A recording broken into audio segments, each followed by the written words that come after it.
The following are excerpts from a teleconference featuring 2015 NHRA Mello Yello Drag Racing Pro Stock World Champion Erica Anders.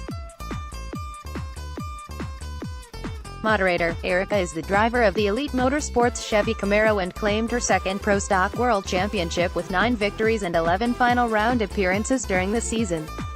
She has 21 career victories, which is the most by any female Pro Stock driver, and is now second on the all-time female win list behind Angelle Sampey. Erica, another incredible season for you and your Elite team, just wrapped up on Sunday. Have you had a chance to process it all yet? Erica Anders: not really. I've been super busy since all of that happened with SEMA. Flew to Houston late last night, got meetings and stuff today. I haven't had some downtime for it to set in. But Sunday was just an incredible day. To be able to lock up the championship after winning second round when my teammate Vincent Nobile beat Greg Anderson, going on to win the race, it's just like all this stuff is so storybook, so awesome. I'm really blessed to be a part of a great team and great organization at Elite Motorsports. Our season's not over yet. We get to go to Pomona next week and plan on winning that one, too. We'll see how it goes. How does the team stay hungry for Pomona? We're all racers. We all grew up at the racetrack. I started in a junior dragster. Ricky Jones was at the track when he was a little kid as well. We stay hungry because it's our passion and we want to be the best. My guys are perfectionists. We go out and make an excellent run and win the race, then come back and analyze the data and say, we needed to do this and that. They just want to be perfect. Even though we were the best that day, they want to get better. I'm the same way as a driver. I want to go in and just do the best that I can for the guys that work so incredibly hard for me. Yeah, I mean, we're going to go to Pomona. We accomplished what we wanted to as far as the championship is concerned. That pressure is off of us. But we definitely want to go out there and finish the season strong.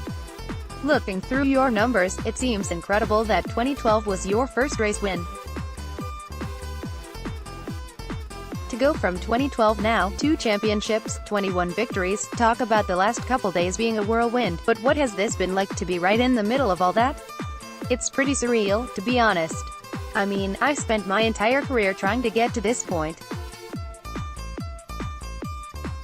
I've said it a million times before, but I've had way more valleys than I've had peaks. It took me 7 years trying to make pro stock work in order to get my first win.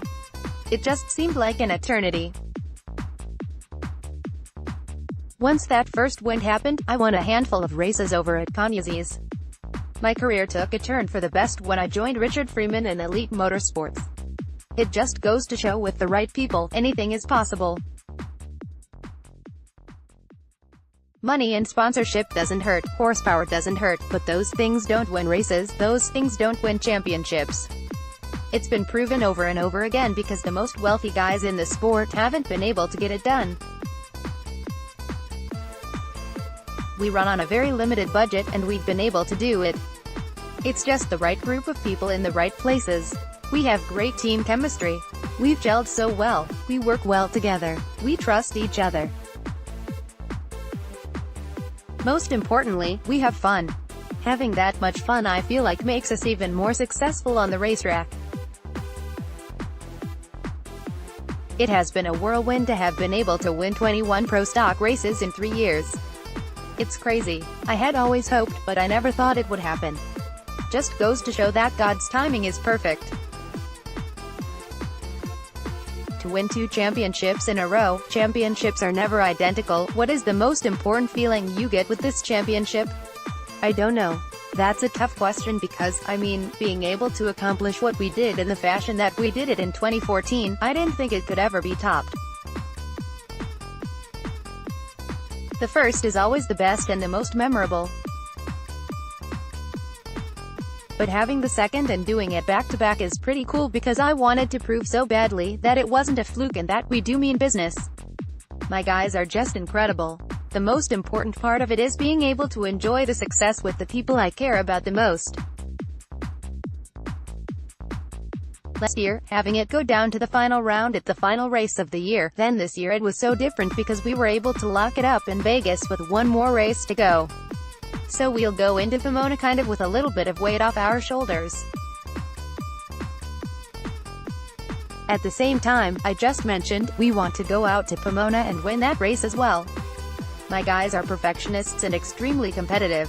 To be able to do it back-to-back says so much about our team and what we are capable of. From the short time from Las Vegas when you clinched the title for this year till now, have you been surprised by anyone at all who contacted you to congratulate you? No. I mean, not really. I've gotten to spend some time with Shirley Muldowney since then. We did an event at SEMA yesterday. She's in my hometown of Houston today. We're having a luncheon together. Cool to have somebody I've looked up to, mentored me. She's been one of my biggest supporters. That's been pretty awesome and surreal. A ton of phone calls, thousands of emails and text messages. I spent the last 2 days at SEMA at Las Vegas. You can't walk 3 feet without stopping and talking to somebody. It just shows that our fans are so loyal and they are so supportive of our sport. It's pretty neat. This may be a little in advance, but how much hungrier does this make you to want to add championship number 3 and 4 and as many as you possibly can? I definitely want to strike while the iron's hot. We've got such a great program. It does make me more hungry. I didn't think I could want anything more than I wanted the 2014 championship. But this year when we came out, I made a decision that I was going to play with all the heart that I got. I drove so much better this year than I drove last year. I drove good last year, but this year I drove even better. I really stepped up to the plate, and so did my guys. We struggled so much with the 2 new rule changes with the fuel and the tire this year. Next year the rule changes are going to be even more intense with going to fuel injection, having a 10,500 revolutions per minute limiter, shorter wheelie bars. The rules are absolutely crazy. Having said that, I feel like I have the smartest and best guys in the business on our side. So I know our off-season is going to be full of a lot of hard work and testing. I feel like we can crawl our way back up to the top, and definitely it's going to make us more hungry to prove that we can do it over and over again. For the first time in the history of the NHRA, with you winning your championship and Andron winning in Top Fuel in the same year, this is the first time we've had 2 champions that are of a diverse nature. Your accomplishments on the track obviously speak for themselves. Being a female racer, do you not like that term? Does it discount? Are you just a racer? I've always just wanted to be a racer. That's exactly what I am. I'm not just the best female pro stock driver, I'm the best pro stock driver right now because I have the best team and we won the championship again. The female aspect of it, it's a question I get in every interview that I do. It's just part of the program. It's of interest to the fans, it's of interest to the media. It's awesome because it's a male-dominated sport. We're able to succeed in it regardless of gender, regardless of race. For Antron Brown, I think it's awesome. It just goes to show what people are capable of. It doesn't matter where you're from, the color of your skin, what gender you are, what religion you are, we're race car drivers. That's what I've strived to be. I think the more successful we are on the racetrack, the less people are going to look at the girl aspect of it. Having said that, you play the cards that you're dealt. I think it's awesome and it's interesting. I'm proud to be a part of the female movement with Alexis, Dehoria, and Courtney Force, and Brittany Force, and the other ladies out there who are competing and doing wonderful in our sport. It's really neat. It's a double-edged sword. I don't know how to properly answer that question, but I'm proud of it. I'm proud to be a female racer. I'm proud to have the records that we have for females in our sport. My goal is to continue to strive to be the best drag racer in the world. I've got a long ways to go to catch Angelle, but that's my next goal. We'll see how it goes. Do you have goals for next season? Is it working with Jay, getting that super team now? What have you started to lay out for next season? Next season is going to be awesome. We're going to have 4 cars, myself, Jeg Coughlin, Vincent Obiel and Drew Skillman. So I think the talent level of those drivers is just awesome. I think all of us are going to get better because of the opportunity of working with each other. It's no secret that Jeg is probably the best driver that Pro Stock has ever seen. To be able to race alongside of him, bounce things off of him, it's going to be great. We raced a couple races together this year. Since then he raced at Indy was his last race. I talked to him on the phone over the weekend.